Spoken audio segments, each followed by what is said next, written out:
வணக்கம் மக்களே, கங்னம் B சைடுடைய episode 5 தான் இந்த வீடியோவில் பார்க்க போகிறோம். இந்த எபிசோட் முழுக்கவே ஹேசியோ காணாமல் போயிட்டா அவளை கண்டுபிடிக்கிறத பேசிக்கலாக வச்சு தான் இருக்கும். இந்த ஸ்டோரியில் முக்கியமாக கங்னம் ட்ரேடிங் கம்பெனி ரொம்ப இன்வால்வ் ஆகுது. கங்னம் ட்ரேடிங் கம்பெனியை வச்சு என்ன சம்பவம் பண்ண போகிறாங்கன்னு தெரியல. அதே சமயத்தில் எல்லாருமே ஒரு வீடியோவை பற்றி பேசுகிறாங்க. அது என்ன வீடியோன்ற விஷயத்த நமக்கு இது வரைக்கும் காமிக்கல, போக தான் காமிப்பாங்கன்னு நினைக்கிறேன். அதில் நம்ம டைரெக்டாக எபிசோட்குள்ளே போய் எல்லா விஷயத்தையுமே பார்த்து தெரிஞ்சுக்கலாம். எபிசோடோடைய ஆரம்பத்திலே கடைசியாக ஹேசியோ காணாமல் போன இடத்தோடைய அந்த சிசிடிவி ஃபுட்டேஜ் தான் பார்த்துன்னு இருக்காங்க. அந்த இடத்துல இருந்து தான் அவள் ஃபோனுமே சுவிட்ச் ஆஃப் ஆனதா இவங்க பேசிக்கிறாங்க. இப்படிலாம் இருக்கிற சமயத்தில் ஒருத்தவங்க ஹேசியோவை கிட்னாப் பண்ணியிருப்பாங்களே, அவங்க ஹீரோ கிட்ட ஒரு டிமாண்ட் வச்சுருக்காங்க. அது என்னன்னா, ஜேயும் அதுக்கடுத்து தான் அந்த வீடியோவையும் தந்தா நாங்கள் உன்னுடைய பொண்ணை தருவோம், நாங்கள் உனக்கு லொக்கேஷன் அனுப்புகிறோம், அந்த லொக்கேஷனுக்கு வந்துருன்ற மாரி ஒரு பிளாக்மெயிலை ஹீரோ கிட்ட அமைச்சிருக்காங்க. ஹீரோவுமே அதுக்கு அக்செப்ட் பண்ணின மாதிரி தான் தெரியுது. அப்படியே ஹீரோ ஜேசு கிட்ட இந்தமாரி இவருடைய பொண்ணுடைய அந்த ஃபோன்லாம் ட்ராக் பண்ண சொல்லியிருப்பார். அதோடைய கடைசி லொக்கேஷன் எல்லா விஷயத்தையுமே இவர் கவர் பண்ண சொல்லியிருப்பார். ஜேசுவுமே அதுக்கான ஒர்க்கில் தான் இருக்காங்க.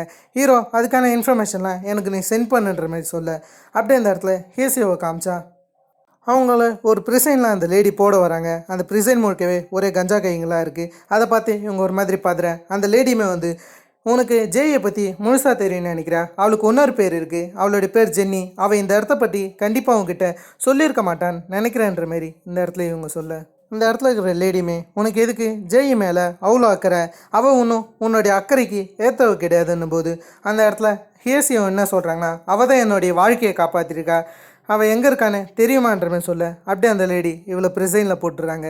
அப்படியே ஒரு ஃப்ளாஷ்பேக் போகுது. அந்த ஃப்ளாஷ்பேக்கில் ஹேசியோவை அதிக பேர் புள்ளி பண்ணியிருக்காங்க. ஹேசியோ அதனால் மென்டலி டிஸ்டர்பாக இருக்காங்க.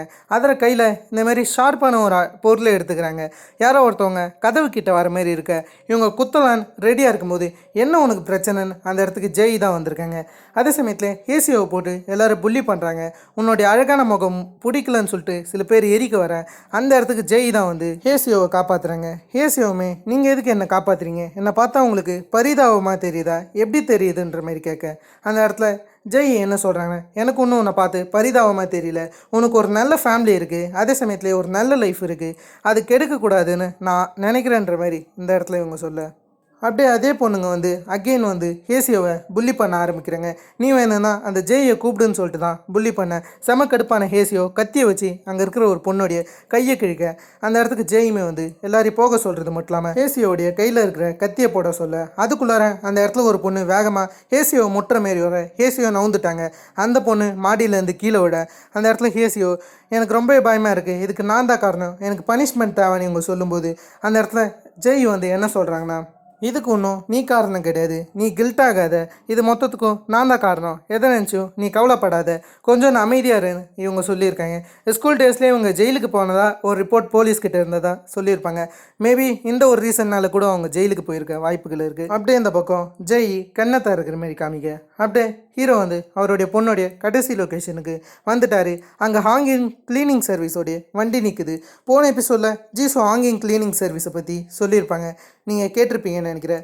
அதான் அந்த பில்டிங்கில் போய் யாருனாச்சும் இருக்காங்களான்னு பார்க்கும்போது யாருமே அந்த பில்டிங்கில் இல்லை.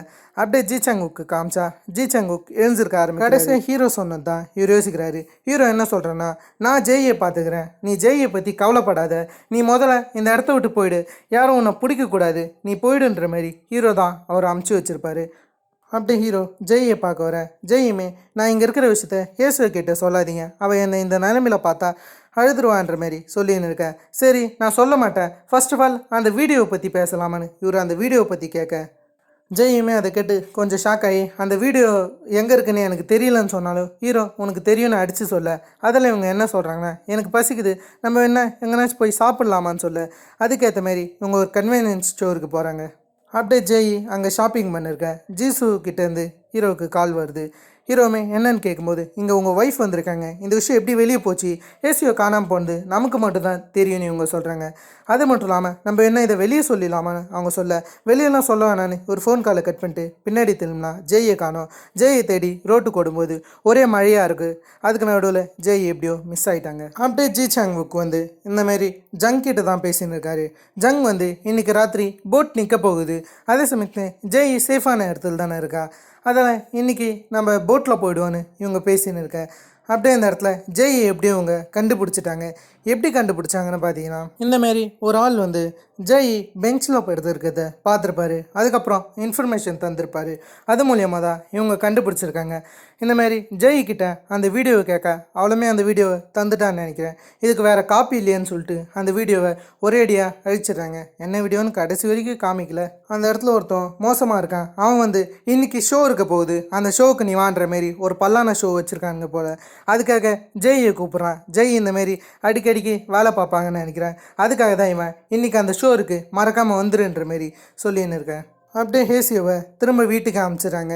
ஏன்னா இவங்கக்கிட்ட தான் ஜெய் கிடச்சிட்டாங்களே.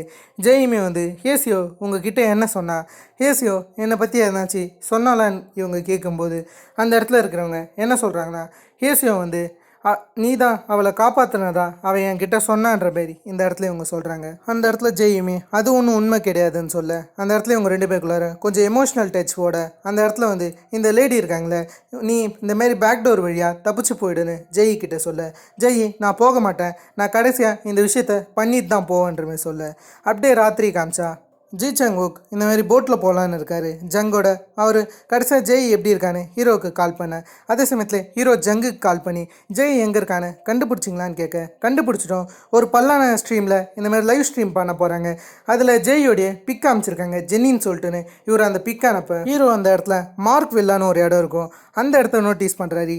இதுக்கு முன்னாடியே ஹீரோ பார்த்துருப்பாரு. அதெல்லாம் அந்த இடத்துக்கு இவர் போகலான்னு இருக்க. இந்த இடத்துல ஜி சங்குக்குமே சரின்னு சொல்லிட்டு போட்டில் கிளம்பலான்னு இருக்காரு. கடைசி நேரத்தில் இந்தமாரி ஜெய் கூட ஒரு மேம் இருப்பாங்களே, அவங்க வந்து வாய்ஸ் மெயிலை இந்த பக்கம் ஜி சாங்குக்கு அனுப்ப, அது கேட்டோன்னே ஒரு பதறி ஓட ஆரம்பிக்கிறாரு. இப்படிலாம் இருக்கிற சமயத்தில் ஜெய்யை காமிச்சா அந்த பல்லான ஷோவுக்கு ரெடியாக இந்த பக்கம் கிளம்பின்னு இருக்காங்க. ஜி சாங்குக்கும் முடிஞ்சாலுக்கு அந்த மேம்க்கு கால் பண்ண, ஹீரோவுமே அந்த இடத்த தேடி வரும்போது எல்லா ப்ரிசைனையும் பார்க்குறாரு. அந்த ப்ரிசைனில் எல்லாம் கஞ்சா கைங்கன்னு தெரிய ஒருத்தன் வந்து ஹீரோவுக்கு ஸ்மாக் டவுன் போட, யாருன்னு பார்த்தா ஜெய் இந்தமாரி ஒருத்தன் பயங்கரமாக அடிச்சிருப்பால அந்த பைபிள் தான். இவனை நம்ம ஸ்கேர்னே கூட்டுப்போம், ஏன்னா முகத்தில் கிழிக்கப்பட்டிருக்கு, அதில் நம்ம ஸ்கேர்னே இவனை மெயின்டைன் பண்ணிப்போம். ஹீரோவுமே நீங்கள் யாருடான்ற மாரி அவன் கூட கத்தின்னு இருக்க, அவன் ஒரு ஊசி ஹீரோவுக்கு இறக்கிட்டாரு. ஹீரோ ஒரு மாதிரி மயக்க நிலையில் இருக்க. அந்த சமயத்தில் ஒரு ஆள் இந்த இடத்துக்கு வராரு. வரது மட்டும் இல்லாமல் உன்னுடைய பொண்ணு ரொம்பவே அழகாக இருந்தா, ஏசியா ரொம்பவே அழகாக இருந்தான்ற மாரி அதெல்லாம் இவர் பேசின்னு இருக்க. சங்கு விட வேண்டிய வயசில் என்ன வேலைன்னு தான் நமக்கு தோணும். அப்படியே ஸ்ட்ரீமை காமிச்சான். ஸ்ட்ரீமில் ஜெய் வந்து கண்ணாடியை உடைக்கிறது மட்டும் இல்லாமல் அந்த கண்ணாடி முன்னாடி நிற்கிறது மட்டும் இல்லாமல் உங்கள் கூட இருக்குது கங்குவா மூவியை நான் 100 வாட்டி பார்த்துருவேன்னு சொல்லிட்டு மேலேருந்து கீழே குதிச்சிடுறாங்க.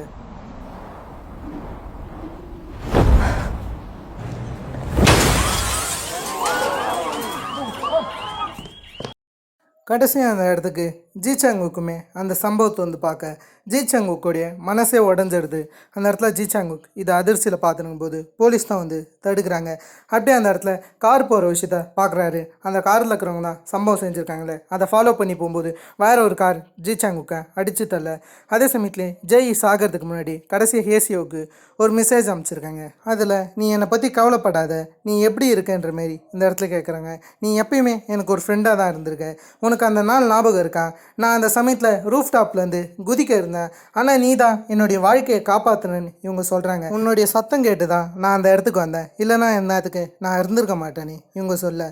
அப்படியே ஹீரோ தான் வந்து இந்தமாதிரி ஜெய்க்காக இந்தமாரி அவளுடைய சாம்பலை வாங்கிடுறாரு. அதுவும் இவர் தான் கார்டியன்னு சொல்லி வாங்கிடுறாரு. அந்த சமயத்தில் எதிர இவங்க பொண்ணு இருக்க எப்படி ஃபேஸ் பண்ணுறதுன்னு இவருக்கு தெரியல. இவங்க பொண்ணு வந்து நீங்கள் தான் ஜெய்யை கொன்னதோ, அதுக்கப்புறம் என்னையும் நீங்கள் தான் கொன்னீங்கன்னு புண்படுத்துகிற மாரி பேசிட்டு போக, இப்படிலாம் இருக்கிற சமயத்தில் ஜி சாங்குக் ஜெய்யோடைய மொத்த ஞாபகமாக இருந்த பொருட்களை எரிக்க, அதே சமயத்தில் ஜெய்க்கு இப்படி நடக்க காரணமாக இருந்தவங்கள ரிவெஞ்ச் வாங்கலான்னு போகிறாரு. அப்படியே நமக்கு சியோவை காமிச்சா சியோவுக்கு ஒரு ரிப்போர்ட் கிடைக்குது. அந்த ரிப்போர்ட்டில் அடிக்கடிக்கு ஜுன்னுக்கு இந்தமாரி மிஸ்டர் சோயின்றவர்கிட்டேருந்து மெசேஜ் வந்திருக்க விஷயம் தெரிய வர, சரி நான் அந்த சோயோடைய நம்பரை கண்டுபிடிச்சி அவருக்கு மெசேஜ் பண்ணுறாங்க. நான் தான் ப்ராசிக்யூட்டர் சியோ, இந்தமாரி நான் அவங்க கூட பேசணும் போது அவருமே சரி வாங்க நம்ம பேசணுன்னு ஒரு ரெஸ்டாரண்ட்டுக்கு கூப்பிட அவங்களுமே அந்த ரெஸ்டாரண்ட்டுக்கு போகிறாங்க. இந்த சோயின்றவர் யாருன்னு கேட்டிங்கன்னா கங்னம் ட்ரேடிங் கம்பெனியை ஒரு வகையில் இவருமே நடத்துகிறாரு. கதையோடைய மெயின் வில்லன் கூட இந்த சோய் வேறு யாரும் கிடையாது. ஹீரோ வந்து இந்தமாரி அடிச்சுட்டு ஏசியோ ரொம்ப அழகாக இருக்கான்ற மாரி சொல்லியிருப்பான்ல, அதே கிறுக்கு பையன் தான் இவன் வந்து இந்தமாரி ரெஸ்டாரண்ட்டோடைய ஹிஸ்ட்ரியை பற்றிலாம் இந்தமாரி உங்ககிட்ட சொல்லியிருக்கேன். எனக்கு ஒன்றும் இந்தமாரி அந்த ஹிஸ்ட்ரியை பற்றிலாம் முக்கியம் கிடையாது. ப்ராசிக்யூட்டர் டாக் ரொம்பவே கரப்ஷனாக இருக்கார், அது காரணம் நீங்கள் தானேன்னும் போது எனக்கு ப்ராசிக்யூஷன் டாக்கை பற்றி தெரியும். நான் எப்பயுமே உங்களை பார்த்துக்கின்னு தான் இருக்கேன். நீங்கள் உங்கள் வேலையை கரெக்டாக பண்ணுறீங்க, எந்த ஒளிவு மறைவும் இல்லாமல். நீங்கள் எதுக்கு முதல்ல எனிமீஸை க்ரியேட் பண்ணுறீங்க? நீங்கள் அந்த எனிமீஸோட ஒன்றா இருக்க கற்றுக்கோங்க. நான் ப்ராசிக்யூட்டர் டாக்கை நம்புறது கிடையாது, ஆனால் நான் உங்களை கண்மூடி நம்ப ரெடியாக இருக்கேன்னு. இந்த பக்கம் இவருடைய சைடில் சிவவை கூட்டுக்கலான்னு இருக்கேன். சிவமே என்ன சொல்கிறீங்க, எனக்கு புரியலன்னு போது அவர் உங்களுக்கு என் கூட சேர விருப்பம் இல்லையான்னு கேட்க, அந்த இடத்துல இவங்களுமே கொஞ்சம் முழிக்கிறாங்க. என்ன ஆன்சர் சொன்னாங்கன்னு காமிக்கல, அதுக்குள்ளார தான் எபிசோடை ஃபினிஷ் பண்ணிட்டாங்க. இதுக்கப்புறம் என்ன நடக்க போகுதுன்னு நம்ம நெக்ஸ்ட் எபிசோடில் பார்க்கலாம். இதை தொடர்ந்து கங்னம் ட்ரேடிங் கம்பெனி இந்த எபிசோடில் ரொம்ப முக்கியத்துவம் தந்திருப்பாங்க. இதை தொடர்ந்துமே கங்னம் ட்ரேடிங் கம்பெனி பற்றி அதிக இடத்துல மென்ஷன் பண்ணுவாங்கன்னு நினைக்கிறேன். இதோட ப்ராசிக்யூட்டர்ஸையோ உண்மையாலுமே அவருடைய சைடில் போயிடுவாங்களா? கண்டிப்பாக போக மாட்டாங்கன்னு நினைக்கிறேன். அதை தொடர்ந்து நம்ம ஹீரோ என்ன சம்பவம் பண்ண போகிறாரு? ஜி சாங்குக்கு வேற இப்போதைக்கு ரிவெஞ்ச் வாங்கணும்னு ரெடியாக இருக்காரு. ஜெய்க்கு நடந்த சம்பவத்துக்கு மொத்த பேரி பழி வாங்குவோன்னு மொத்தமாகவே ஜி சாங்குக்கு இறங்கியிருக்காரு. அதை அவர் எந்த மாதிரி சம்பவம்லாம் பண்ண போகிறாருன்றதை நம்ம நெக்ஸ்ட் எபிசோட் பார்த்து தெரிஞ்சுக்கலாமா? இதுவே நான் உங்களை வேற ஒரு தன்னாலாசமான வீடியோவில் சந்திக்கிறதுக்கும் ஆஃப் அண்ட் கைஸ் வரட்டேன்.